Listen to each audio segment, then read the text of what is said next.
Yeah, the passionate lyrics to that song certainly make sense. How many times? And God proves his faithfulness over and over again, but I can't imagine being in the shoes of the student that went through what we're talking about today. On AFA Today, Kevin McCullough, glad you're with us. 888-589-8840. One phone line open, 888-589-8840. By the way, some of you have asked, and I should do a better job of mentioning this, but I have not, and I apologize for that. This last spring, I took my first trip to Israel, and it was a life-changing experience, and I put all of my photos into one ebook. Well, I took 1,000. I condensed it down to 400 photos of my trip. But people have wanted to know. You've heard me talk about. It's a complimentary thing. I'll give it to you if you simply request a copy. The e-version, not the hardback. The hardback, it costs a little bit to make. They are available, but it's quite costly. They're over $100 each, I think, to get one. But the ebook is just something that I can give to anybody that would like one. And so if you would like to see the pictures of my trip to Israel, you can send me an email at kmcradio@gmail.com and just put Israel ebook in the subject line. And what's exciting about this is I don't know for sure exactly the details yet, but I think I'm going to have a chance to possibly give away a complimentary trip to Israel in 2014. So if you'd like information sent to you about that, just make a note of that in the email when you request the ebook. But it's just a gift from me to you, just because I love you, and I'm glad and grateful that you're here with us every weekday at noon Central, 1 Eastern, to talk about the things of life on AFA Today. All right, we've got a lot to yet discuss. Marty is up next. I'm sorry, Victor is in Ohio. He's been on a bit longer. Victor, welcome. You're on AFA Today with Kevin McCullough. Glad that you're here. Hi, good afternoon. I just want to know, when did this become a thing where you can get away with rape?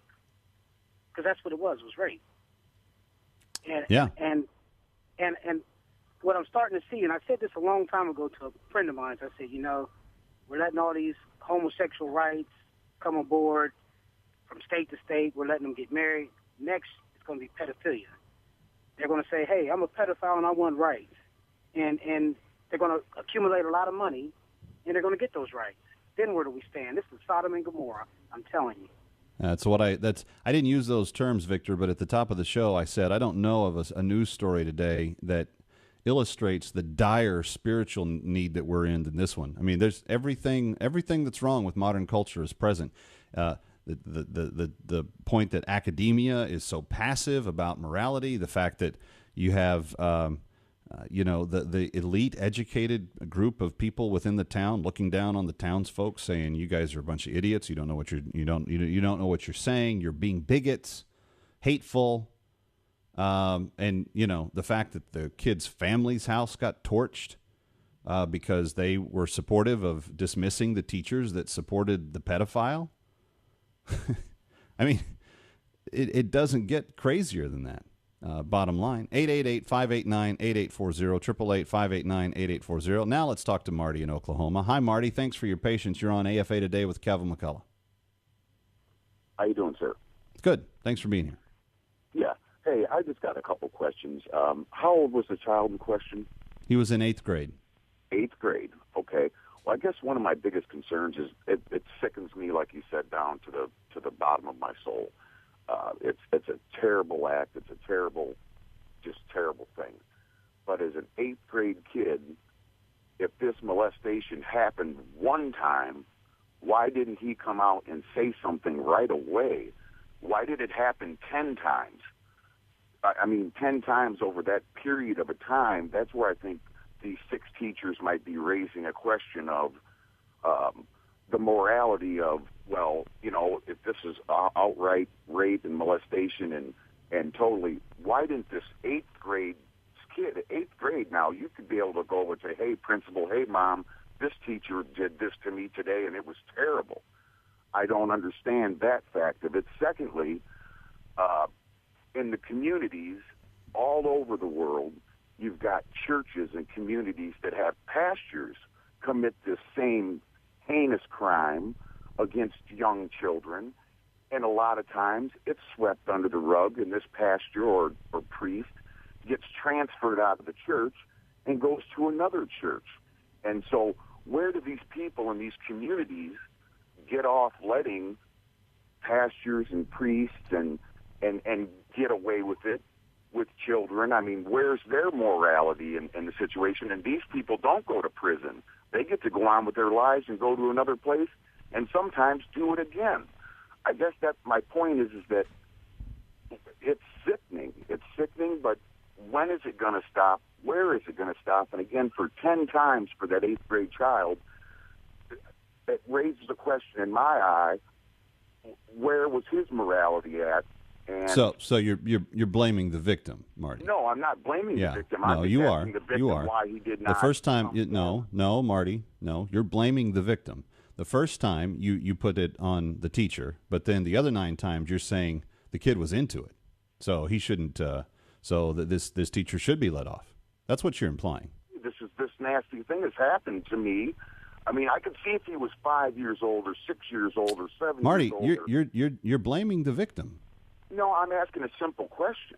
Okay. And the same question. But the implication of what the implication of your question though is very simple. You want to say that the child shares some responsibility. And I really do find, Marty, what you're saying to be almost as sickening as what the teachers were saying. Because in a way, in a very subtle way, what you're trying to do is draw attention away from the fact that a predator preyed upon an innocent child. And whether the child enjoys it or not, whether the child is confused by it, whether the child is manipulated into being quiet about it for a long period of time, does any of that matter? Does it matter if the teacher or a pastor or a priest or somebody who's in authority over a child does this? Do we really care if the child themselves goes, well, maybe that felt kind of good? No. And that's the point. I'm not I'm not going to allow the confusion about what's going on here to grow to another level. The child's reaction to what the teacher was doing is not relevant in the eyes of the law, nor should it be in the eyes of the community. Are you there? Absolutely. I would agree with you on that. I would agree. It just seems that he should have come forward sooner. But have you ever, and maybe this isn't a fair question, Marty, but have you ever talked with somebody that has actually been through a molestation? The confusion of the violation that sets into the heart and the mind of the person that is violated is so terrifying. It's like being raped. And talk to rape victims and what they feel about forced violation and how it invades their psyche, their mentality, their heart, their fears. Everything about their life gets turned upside down when somebody crosses that line. It's not maybe as violent in this case. Maybe there was more cooperation in this case, but the long-term psychological effects, not to mention, Marty, the fact that the teacher may very well have rewired the 8th grader's brain to now tell the 8th grader, you're gay. See, more than 95% of homosexual males that are involved in active homosexual activity were initiated by an older man. Molested, initiated, engaged, drawn into by the influence of an older man. We don't have a bunch of kids waking up going, man, I feel gay today. That doesn't come from out of the blue. In more than 9 out of 10 cases, you have someone that initiates something that then makes the person that is initiated against question what it is about them that caused that person to do that. And maybe they're made that way. That's actually how the vast majority of male homosexuals come to the conclusion that they are, in fact, gay. And I think it's an insidious, horrific reality for any child that is molested into that experience.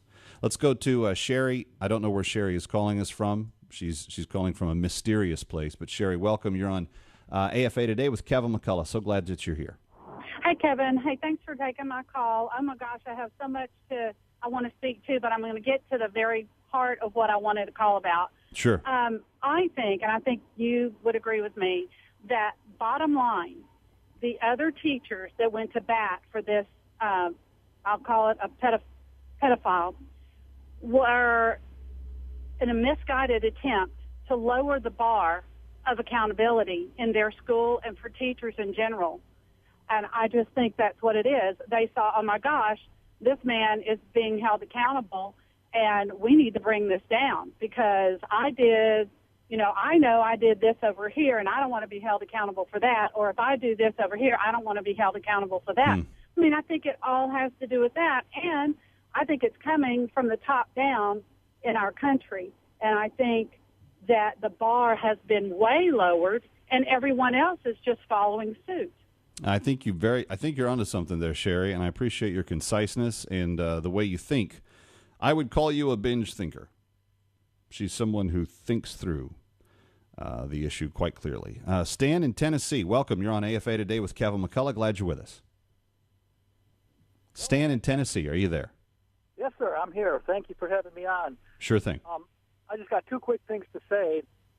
Number one, something one of your earlier callers said, I don't know if he actually realized what he said, but he said that treating pedophilia as a mental illness. The problem with that is the minute you do that, you justify it and legitimatize it, saying that now this person can't help it because he's mentally ill. If you're going to follow the precepts of the Bible, God calls it sin, and right. Mental illness doesn't even figure into the equation. Okay? And the other thing that you brought up about the other teachers and their sympathy, well, look back to the instance when Moses went up on the mountain to get the Ten Commandments, and what did the children of Israel do? Well, they went nuts. And the Bible says it's as if they were children who had lost their way. The world today is absolutely intoxicated with the idea of legitimatizing homosexual behavior.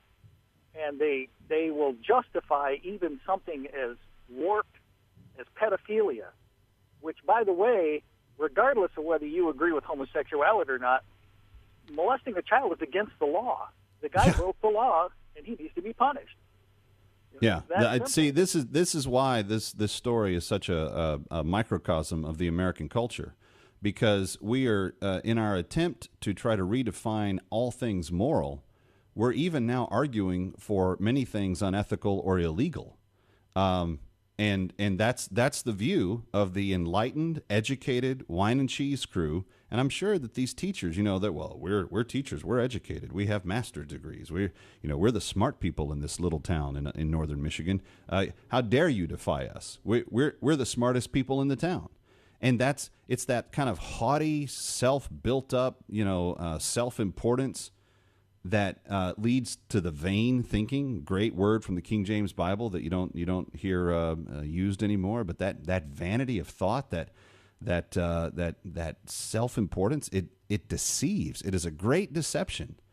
It tears down. It doesn't build up. Peter in Texas, you're next on AFA Today with Kevin McCullough. Glad you're here. Hey, Kevin, how are you? I'm doing well. Thanks for asking. Oh, it was really nice to talk to you. I'm glad I managed to get through. I was a teacher for years, college level, and I just had a couple of comments. First of all, I wanted to bring up during the debates between the presidential candidates last time, I had a former colleague, I don't teach anymore, but I had a former colleague post on her Facebook page how proud she was of her little boy for when Romney had actually talked about, the issue of love. And the little boy, apparently 9 years old, well, what about gays? Don't they deserve the right for love or whatever? And she said, proud mom moment. And I nearly responded on her Facebook page. To say anything else, and, would be job suicide for you. Anyway, but, you have to say that. So, unfortunately, the first people in this country who have lost their freedom of speech have been the intellectuals, the professors. Mm-hmm. And it really reminds me of something. I'm reminded of a story that I heard about Soviet-era Russia when Stalin got up to give a speech. And all the assembly that had listened to him stood up and began applauding. And the applause went on and on and on. And finally it occurred to everybody at the same time that the first one that would stop applauding would probably be hauled off to prison and executed. And indeed, that's what finally happened. You know, it's like we got to the point where we're so afraid. You know, we're afraid that, you know, these people outnumber. And yet they don't. And Peter, it's so well said, what you said there. It is job suicide in most places. The problem is, in this small town, those teachers don't even want to be held accountable by the taxpayers who pay their salaries. Friends, are we gonna just sit and let this happen? Are we just gonna sit in our communities and say, well, glad it didn't happen here? I sure hope not. Kevin McCullough, we'll see you tomorrow here on AFA Today. Tonight, the Kevin McCullough Show. Have a great one. Brian Fisher, Focal Point, right on the way.